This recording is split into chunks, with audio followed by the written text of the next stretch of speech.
Okay, y'all, I'm back with another one. Like I said, when I sit down to do these, I do 3, 4, 5 of them at the time. I do 3, 4, 5 because I have to just, you know, when I got time, when I got like an hour or whatever, I just go with it. For all my new subscribers, thank you for subscribing. Like, share, comment. I don't ask that very much. If you like the comment, if you like the content, then, you know, like, share, subscribe. Do your thug filter wherever you want to share at or whatever.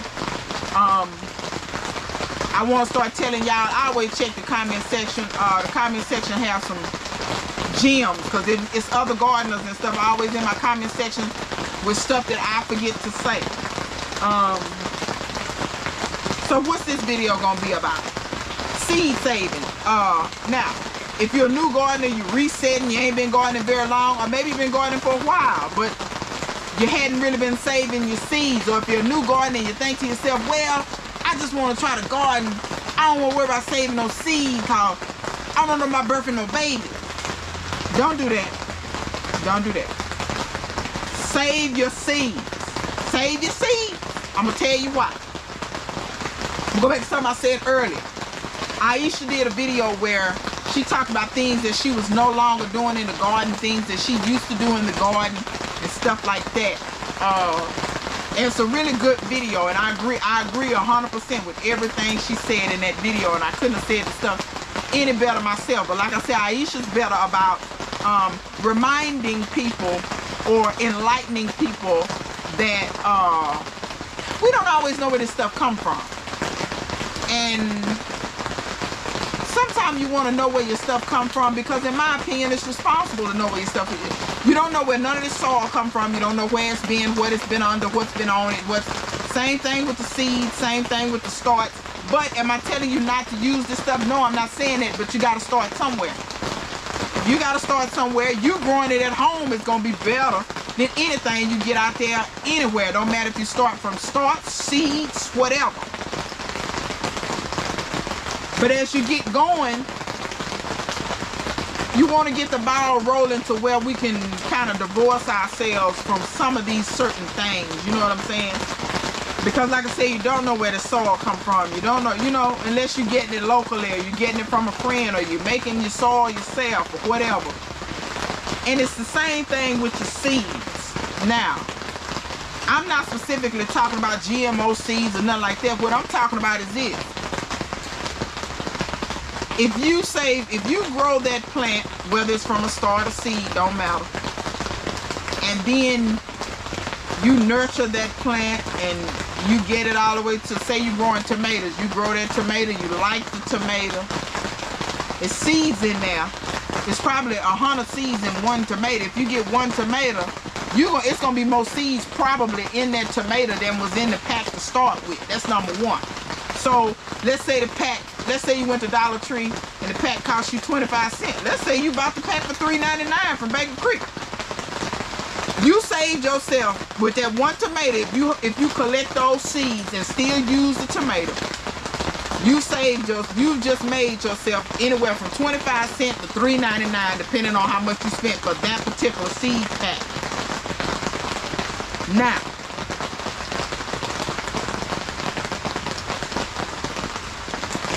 you done got your money back. That's number one. Number two, that plant has been growing in your climate, because whoever grew them seeds and saved them, collected them before, they probably didn't grow it in your climate. Probably. They may have, but the chances is they didn't.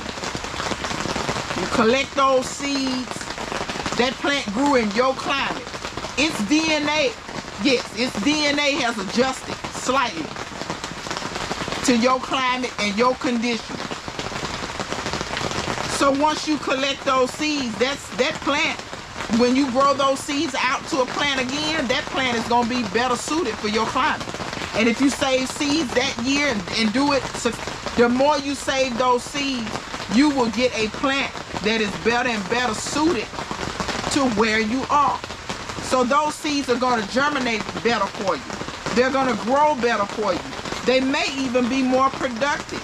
You may get bigger, better fruits. You may get better tasting fruits. You may get, let's say you're in a drought climate, you may actually get some plants that are more drought tolerant. Let's say you're in a more rainy climate. You may get a plant that alters itself in such a fashion to where it can handle more water. Those are the things that you want. Why? Because it makes your gardening experience easier, smoother. It takes a little bit of the burden off of you. And that's what you want to do in anything in life. You don't want to just keep having burden upon burden upon burden. That's too much. That takes some of it off of you. Number 3. Seeds, especially okay, so I don't know if y'all know what an ethnobotanist is. An ethnobotanist, if you listen to the word, so a botanist is a person who studies plants, let's say. And botany is the study of plants. Like if you take a botany course, that's the study of plants. So a botanist is a person who studies plants. Ethnobotany, like ethnic, like ethnicity, like that. Like the ethno, I don't know what that means in Greek, but we know what ethnic means. So if you have certain ethnicities, certain seeds are more prevalent in certain ethnicities. For instance, Native Americans, there are certain varieties of corn, peppers, melons that they grow more than others. And then if you go regionally to different areas, different ones, like if you go in the drought areas of America, in the desert areas, they grow a lot of drought tolerant stuff. They grow watermelons in the desert because they have drought tolerant species that aren't cones when they're supposed to be like that. Certain, you know, just the peppers, all this different stuff, they have different ones that they tend to grow. Hispanics have different peppers that they, Puerto Ricans have certain peppers. Trinidadian people have certain peppers. Africans have certain peppers. Jamaicans, anybody can grow anything, but you have certain things that culturally, different cultures identify with. Same with gungo peas, same with different beans and legumes. Beans and legumes is a big one. That over the world, you'll find different beans and legumes that are very pivotal in different cultures and ethnicities. So what am I talking about? When you start saving seeds, like when you hear me talk about iron and clay and whippoorwill and the lady cream pea that I grow is called Pat de Poulet. Pat de Poulet is Creole for, or Cajun, but Creole French for chicken's foot. It is a particular pea that it grows 3 peas, like the 3 toes of a chicken off the plant. Grown a lot in Louisiana. I'm finna start growing Mongolier. If anybody know what Mongolier is, that's a medicinal herb that cuts fevers and headaches and things like that. It's grown in Louisiana as well. But I'm getting ready to start growing a lot of these different Creole things, and like, you know, and I've been growing a lot of different African things. So I grow a lot of things that culturally are important to me. Understand this. A lot of times when it's not a person's culture, they don't care about it. They usually care about their culture. That's why the powers that be that created school made sure the white folks is more important than anybody else. They talk about them first and foremost 98% of the time, and they leave the rest of them cultures for the last 2%. So you as a person, if you have something culturally important to you, or something that you bred, like those collars that I bred out there, those are probably my prized possessions because I bred them. Nobody else pretty much has that particular breed but me. They may have something similar, but I doubt that it's identical. So in order to preserve that, remember when I talked about legacy before, and if this is your first video, you need to go back and watch these other Get This Gardening Game. Make sure you're watching, because I expand on my concept. That these seeds are part of a legacy. The enslaved came over here, they knew they was being snatched from their homeland, so they had the wits and the smarts, and that's why I tell people, especially if you black, please do not tell nobody that you're stupid. You come from some of the most resilient and brilliant people. I think to myself, if I was in their place, if I was being captured, snatched from my homeland, raped, beat, taken to somewhere I have no clue where I'm going, and worked the damn death, would I have thought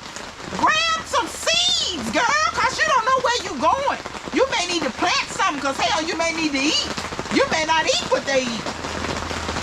Would I have thought of that? I don't think I would have. Which leads me to believe that my ancestors were made of something stronger, more witty, more intelligent than I. So why would I take the legacy when they bring those seeds here and somebody, because I hate to say it, we have a lot more black people now that is curating and cultivating and saving these seeds because they're a legacy. I think there are some of us out here that realize it's a lot of stuff gone. That's why you hear me hollering about that fish pepper. And I'm going to keep hollering about that fish pepper. This is why you hear me hollering about these certain cowpeas, like I said, a whippoorwill, iron and clay, lady cream peas, which are the patent Kool-Aid, the ones that I grow. You're going to keep hearing me holler about them. Those are the first cowpeas brought here. The okra. You're going to keep hearing me holler about it. If you don't eat okra or can't find no use for okra, find a use for it. That was brought here. The watermelon. All of this stuff. You're going to keep hearing me holler about it. Because that's part of our legacy too, especially if you are a gardener. And if you do not, that is genetic legacy information to where you can continue to make your cultural dishes. You can continue, and not only that, share the information. Do you know how many white gardeners I have run across have no clue about none of this stuff I be talking about? They come to my garden and say, oh, what's that? And when I get to telling them, they don't have a clue. Guess what? The schools is miseducating them as well. They're doing the white people a disservice as well. Some of these people, they don't even know what they want to know until you tell them.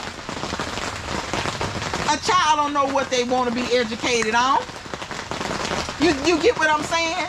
But when you start telling people and spreading the word, you're going to find the people that you vibe with, because there's plenty of white folk I vibe with. But they already know what's up. I'm blackity black, black, black. I ain't going to stop being black. And they ain't going to make me stop being black. But guess what? They don't want me to stop being black. See, them the kind of black people I hang with. The rest of them black people, you get out of here. If you got a problem with it, I'm sorry.